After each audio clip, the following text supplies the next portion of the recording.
ان يوصل كل هذه المشاكل معانا للسيد الوزير وهتتحل. انا بقول لكم خلال 15 يوم، الراجل ما بيتاخرش.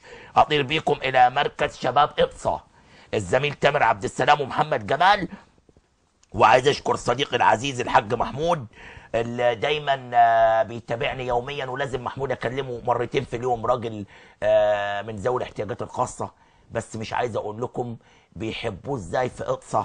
وهذا الرجل انا بحبه جدا، ويكاد يموت على الفريق، وبيروح معاهم كل مكان.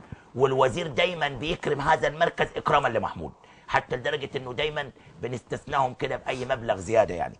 فالاستاذ شعبان عبد الغني رئيس مركز الشباب يعني بيقول املنا كبير في ان الامن يسمح بان احنا نلعب على ملعبنا، والملعب صالح على فكره. يعني هم مشكلتهم ان الامن مش راضي يخليهم يلعبوا، فبيروحوا يتاجروا في ديمو ومعهمش فلوس.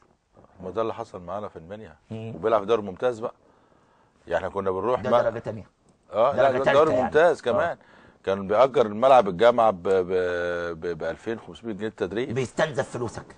غير كده، ده انا كنت ساعات بطلب تمرينين، يقول لك لا ما نقدرش، احنا يا دوبك تمرين واحد.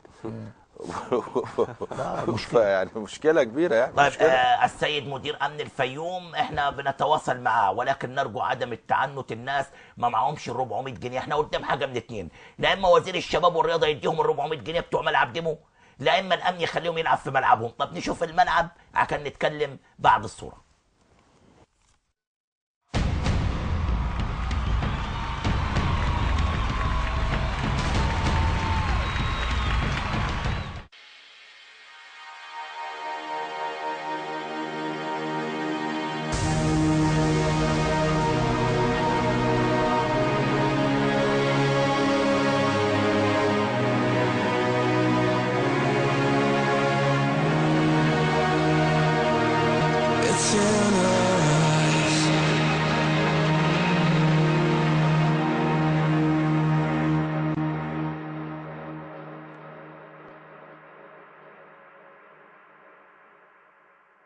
بطالب ببناء وحده خلع الملابس دي متهالكه منشأة سنه 62 من تاريخ انشاء مركز الشباب، غير مستغله.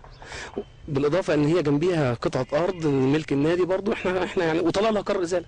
يعني هي وحده خلع الملابس دي طلع لها قرار ازاله ومش مستغله.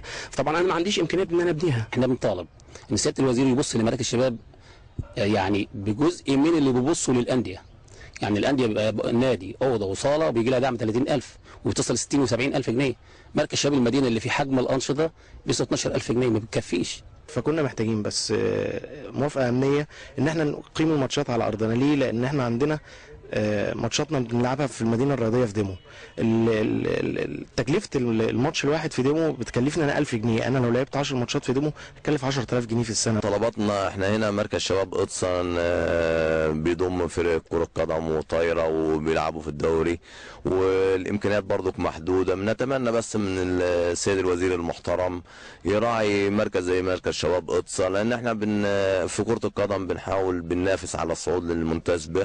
اول حاجه بشكر الاستاذ عبد الناصر زيدان، راجل مش هقدر اقول ندعم كيكو وكل اللي معاه شخصيا في البرنامج.